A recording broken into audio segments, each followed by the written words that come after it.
మీ ఎలాంటి వ్యాపార ప్రకటనలకైనా వెంటనే మా ఛానల్ సంప్రదించండి.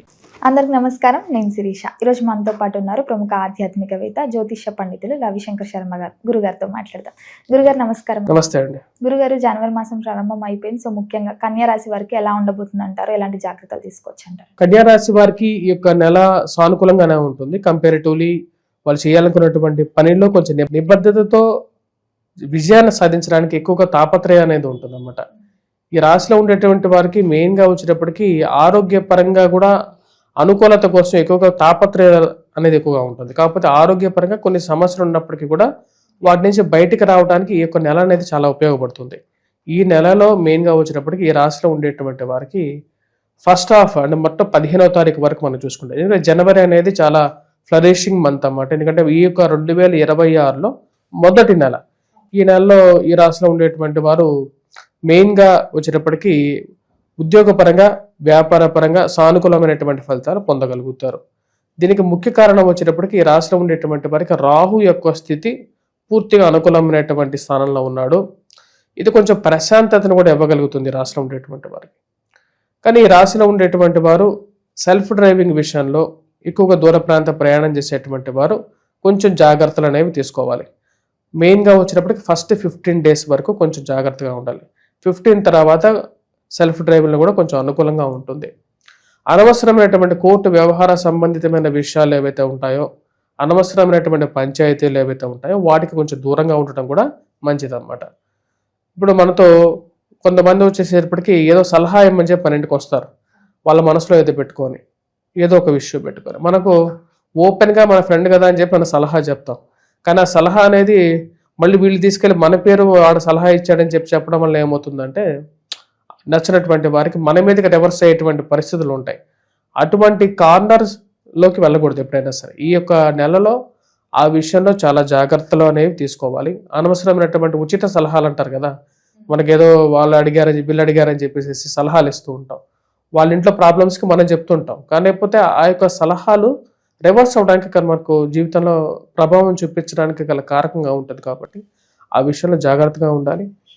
మరియు ఆరోగ్యపరంగా మెయిన్గా చెప్పాలంటే వయోవృద్ధులు ఎవరైతే ఉంటారో మరియు అదేవిధంగా హెల్త్ పరంగా కొంచెం ఇంపాక్ట్ అనిపిస్తున్నటువంటి వారు కూడా జాగ్రత్తలు తీసుకోవాలి. మెయిన్గా వచ్చేటప్పటికి స్త్రీలు కూడా మానసికమైనటువంటి ఆలోచన, ఒకటే విషయాన్ని గురించి, ఇంట్లో జరుగుతున్నటువంటి చిన్న చిన్న సమస్యల గురించి ఒకటే పరంగా ఆలోచిస్తూ కూడా కొంచెం ప్రభావం చూపించడానికి గల కారకంగా ఉంటుంది. ఎందుకంటే మెయిన్గా శని సప్తమంలో సంచారం చేస్తున్నాడు ఈ రాశిలో ఉండేటువంటి వారికి. ఇదంతా అనుకూలంగా ఉండదు అన్నమాట.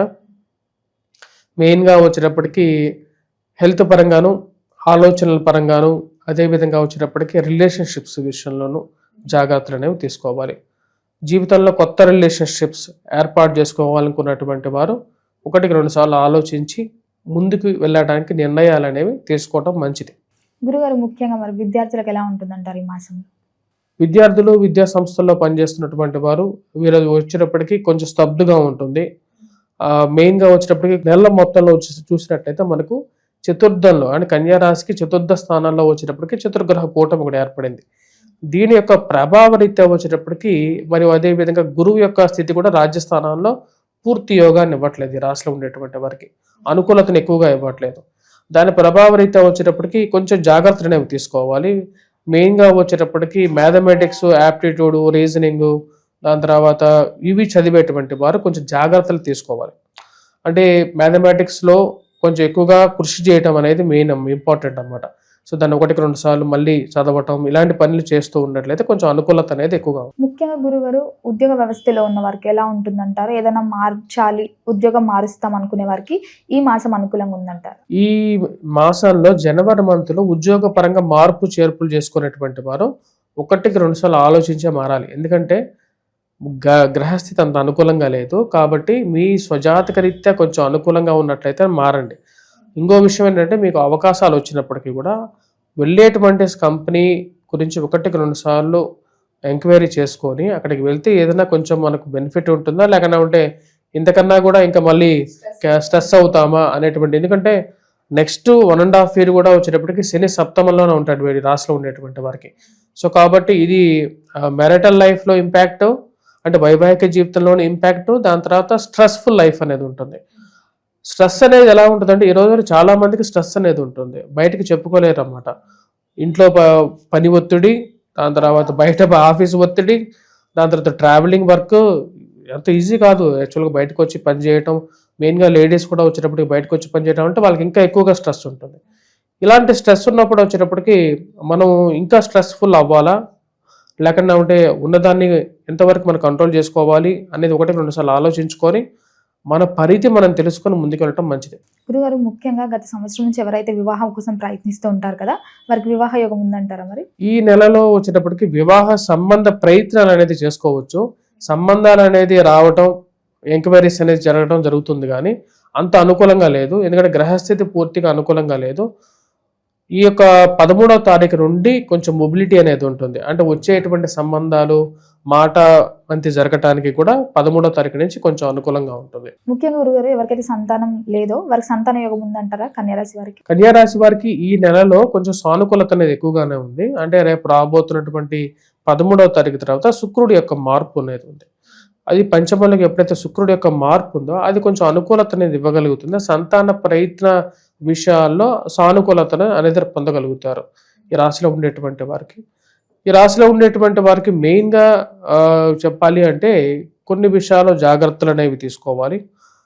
మెయిన్గా వచ్చేటప్పటికి అత్త కోడళ్ళు మరియు అదేవిధంగా ఇంట్లో జరిగేటువంటి అనవసరమైనటువంటి చీకు చికాకులు సమస్యల గురించి ఎక్కువగా ఆలోచించకుండా ఉండడం అనేది మంచిది. గురుగారు, ముఖ్యంగా కళాకారులకి, సినీ రంగంలో ఉన్న వారికి ఎలా ఉంటుందంటారు ఈ మాసంలో? కళాకారులకి కూడా ఫస్ట్ హాఫ్ అనేది సంక్రాంతి స్టార్టింగ్ వరకు కొంచెం డౌన్లో ఉంటుంది.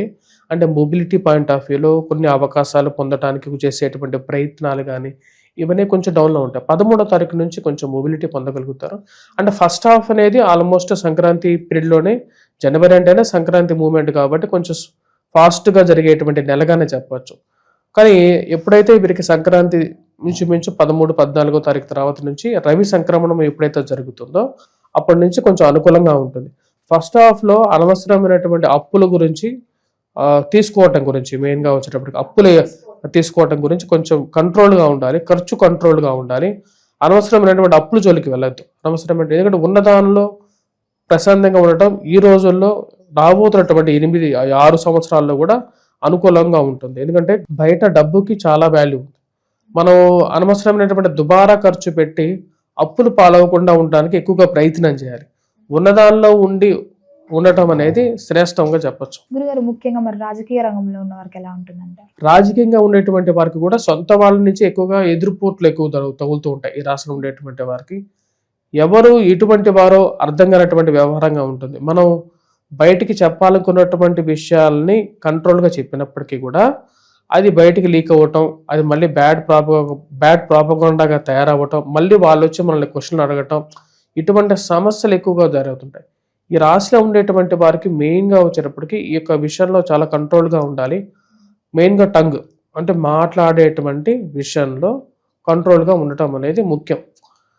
ఫైనాన్షియల్గా మొబిలిటీ ఉన్నప్పటికీ కూడా ఈ విషయంలో కంట్రోల్గా ఉండటం మంచిది. గురుగారు, ముఖ్యంగా కొత్త సంవత్సరం, కొత్త మాసం స్టార్ట్ అయినప్పుడు ప్రతి ఒక్కరు అనుకుంటారు ఏదైనా కొత్తగా స్టార్ట్ చేద్దాం బిజినెస్ అని. సో ముఖ్యంగా ఓన్ బిజినెస్ స్టార్ట్ చేయొచ్చు అంటారా ఈ కన్యారాశి వారి మాసంలో? ఈ మాసంలో బిజినెస్ స్టార్ట్ చేయడానికి కూడా 15వ తారీఖు అంటే సంక్రాంతి అయిన తర్వాతే ఏదైనా మొదలు పెట్టచ్చు. కాకపోతే ఈ సంవత్సరం ఈ రాశిలో వారికి ఎలా ఉంటుంది అనేది ఆల్రెడీ చెప్పడం జరిగింది. ఈ యొక్క నెలలో వచ్చేటప్పటికి రాశిలో ఉండేటువంటి వారు 15వ తారీఖు తర్వాత బిజినెస్ స్టార్ట్ చేయడానికి అనుకూలంగా ఉంటుంది, కానీ అనుకూలంగానే ఉంటుంది. కాకపోతే కొన్ని జాగ్రత్తలు అనేవి తీసుకోవాలి. స్వజాతకాన్ని 1-2 సార్లు పరీక్షించుకున్న తర్వాత ముందుకు వెళ్ళాలి. ఎందుకంటే ఒక సింపుల్ లాజిక్ చెప్పాలంటే మనకు ₹1,00,00,000 బిజినెస్ పెట్టి ఫ్లరిష్ అవ్వాలనుకున్నప్పుడు మనం ఒక మంచి కన్సల్టేషన్ తీసుకొని మన జాతకం ఎలా ఉంది, నెక్స్ట్ 10 years ఎలా ఉండబోతుందో, 5 years ఎలా ఉండబోతుంది అని తెలుసుకొని, ఎందుకంటే బిజినెస్ అనేది ఒక 1 day బిజినెస్ కాదు, అది ఎప్పుడైనా సరే అది మనతో పాటు ఇంకో 10 మందికి లైఫ్ ఇవ్వాలి. అదే విధంగా వచ్చేటప్పటికి మనం ఆ విధంగా ఎదగాలి జీవితంలో. అలా ఎదగాలి అంటే ఏం కావాలి, మనకు ఎలా ఉండబోతుంది అనేది మన ఫ్యూచర్ తెలుసుకోవాలి. ఎప్పుడు మన జాగ్రత్తలు తీసుకోవాలి, ఎప్పుడైనా సరే బిజినెస్లో ఎప్పుడు ఎంటర్ అవుతున్నావు అనేది ఒకటి ఇంపార్టెంట్. కరెక్ట్ టైంలో ఎగ్జిట్ అవ్వడం కూడా తెలుసుకోవాలి. ఏ టైంలో మనం ఆపేసేసి బయటకు వస్తున్నాం అనేది కూడా తెలుసుకుంటే సక్సెస్ ఉంటుంది. అలా లేనప్పుడు ఏమవుతుంది, మునిగిపోవటం అనేది కూడా జరుగుతుంది. గురుగారు మరి మొత్తం మీద ఈ మాసం అంతా ఇంకా అనుకూలంగా ఉండాలంటే ఏ దైవాన్ని పూజించమంటారు, ఎలాంటి పరిహారాలు చేసుకోవచ్చు అంటారు? మెయిన్గా జనవరి అనేది కన్యారాశి వారికి చాలా ఇంపార్టెంట్ మంత్. ఈ మంత్లో వచ్చేటప్పటికి ఈ రాశిలో ఉండేటువంటి వారు వెంకటేశ్వర స్వామిని పూజించండి. మీకు ఉండేటువంటి కొన్ని ప్రాబ్లమ్స్ మెయిన్గా వచ్చేటప్పటికి రిలేషన్షిప్స్లో కానీ స్ట్రెస్ఫుల్ లైఫ్లో కానీ వీటి నుంచి బయటకు రాగలుగుతారు. అదేవిధంగా వర్క్ ప్రెషర్ కూడా కొంచెం డౌన్ అవుతుంటుంది. వాటితో పాటు ఈ రాశిలో ఉండేటువంటి వారికి రావాల్సినటువంటి లక్ ఫ్యాక్టర్ ఏదైతే మిస్ అవుతున్నదో, ఇన్ని రోజుల నుంచి మిస్ అవుతున్నటువంటి లక్ ఫ్యాక్టర్ కూడా కొంచెం అనుకూలంగా ఉంటుంది. వాటితో పాటు ఈ రాశిలో ఉండేటువంటి వారు ఈ మంత్లో వచ్చేటప్పటికి మెయిన్గా హనుమాన్ చాలీసా పఠించండి. హనుమాన్ దేవాలయం దర్శనం చేసుకోండి. వీలైతే హనుమంతుడికి సింధూరాన్ని సమర్పించండి. ఆ సింధూరాన్ని సమర్పించినటువంటి సింధూరం నుంచి కొంచెం సింధూరాన్ని ప్రసాదంగా తీసుకొని అది ప్రతిరోజు పెట్టుకోండి. అది మీకు మానసికమైనటువంటి ప్రశాంతతను కూడా ఇవ్వగలుగుతుంది. గురుగారు మొత్తం మీద ఈ జనవరి మాసంలో కన్యా రాశి వారికి ఎలా ఉండబోతుంది, ఎలాంటి జాగ్రత్తలు తీసుకోవాలో తెలియజేసినందుకు ధన్యవాదాలండి.